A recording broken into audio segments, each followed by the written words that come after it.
Welcome to Inspirational Journeys, everyone. My name is Ann Harrison Barnes, and today I'm back after taking a hiatus for a week or so because I needed to think about some things that I wanted to talk about. And last week my daughter was here, and when kids are in the house, sometimes it's hard to record a podcast episode because it gets a bit noisy. So anyway, I just wanted to come on and give you guys a little bit of insight that that I have discovered in the past couple weeks. Well, I was trying to figure out what I was going to write and trying to work on all these professional freelance projects and plotting for the new novel that I'm working on. I said I was going to do it for NaNoWriMo, but I actually ended up getting started because my character got impatient.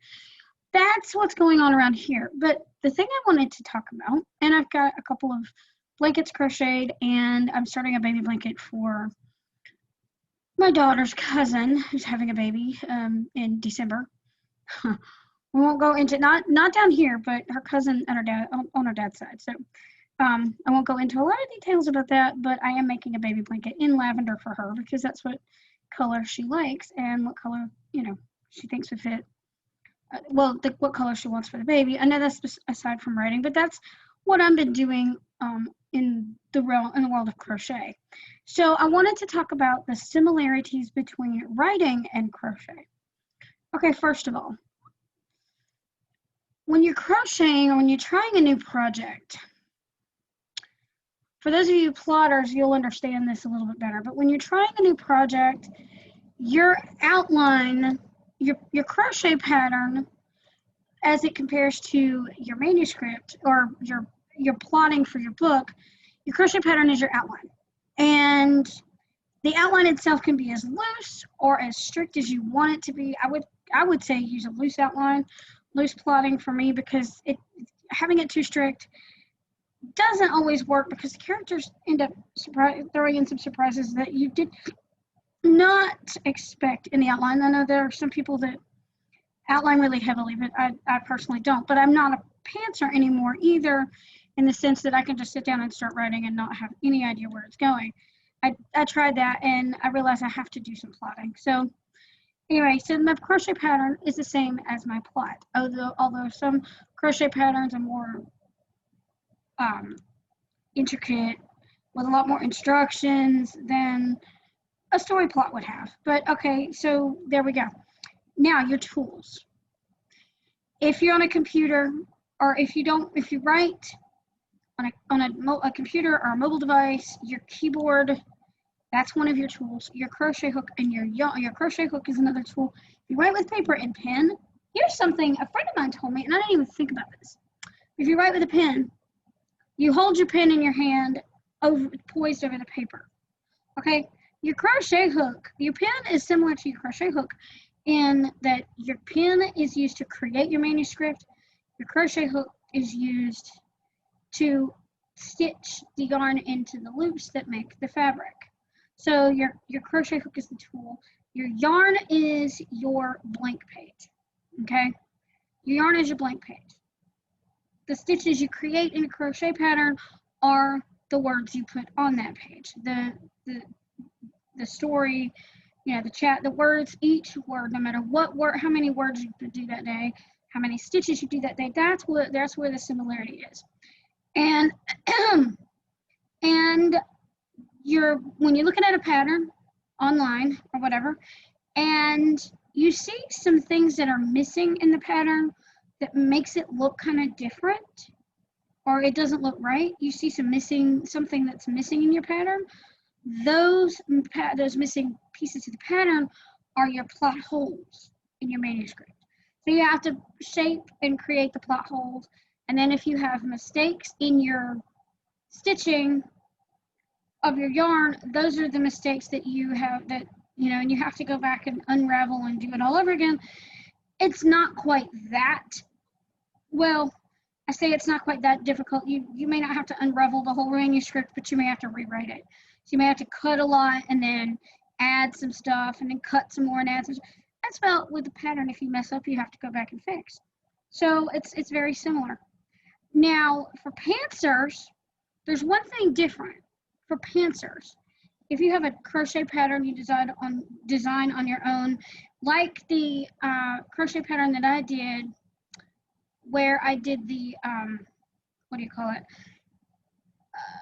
The cross. When I showed you what it looked like in a video previously, when I crocheted a cross, I used that pattern. I designed that myself based on stitches that I had learned. And for pantsers, the pattern that you create as you crochet, those of you who like to do both, that is your story that you sit down and write from scratch without even plotting. Or if you have a pattern that you've worked so many times in your head, you just know how to do it and you know what the design should look like. Again, there's your pants idea in writing. So that's how writing and crochet are very similar to one another. I mean, you could probably come up with 1,000 or more ways to describe that, but those were my tips for you today. Those are my similarities. And next time when we do a solo,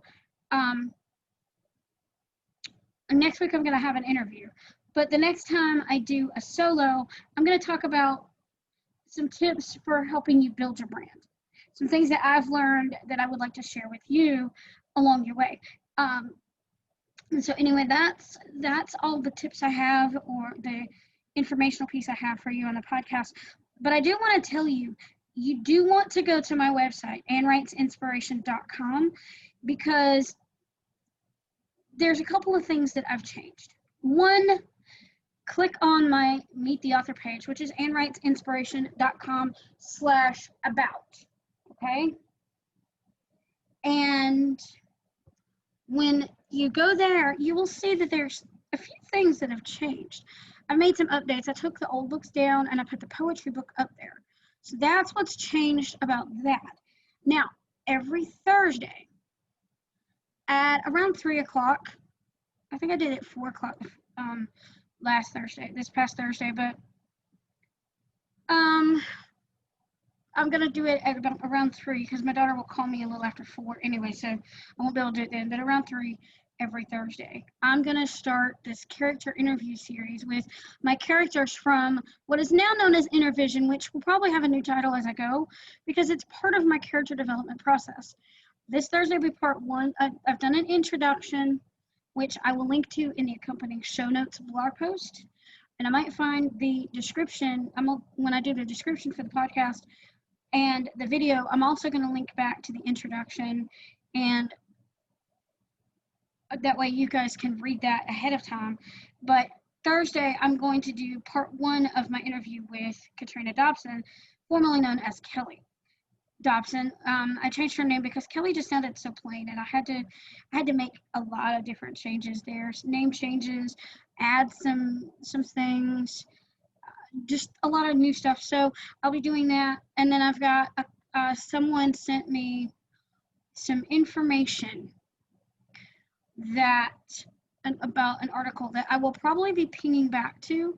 So what I may do is, if you want more writing tips when it comes to polishing up your manuscript, I can give you some. I've got an article that somebody keeps sending me these things from her website that she asked me to post, which I don't mind posting. It's a proofreading tips thing. I don't mind posting that, which I may ping back to in the news and updates.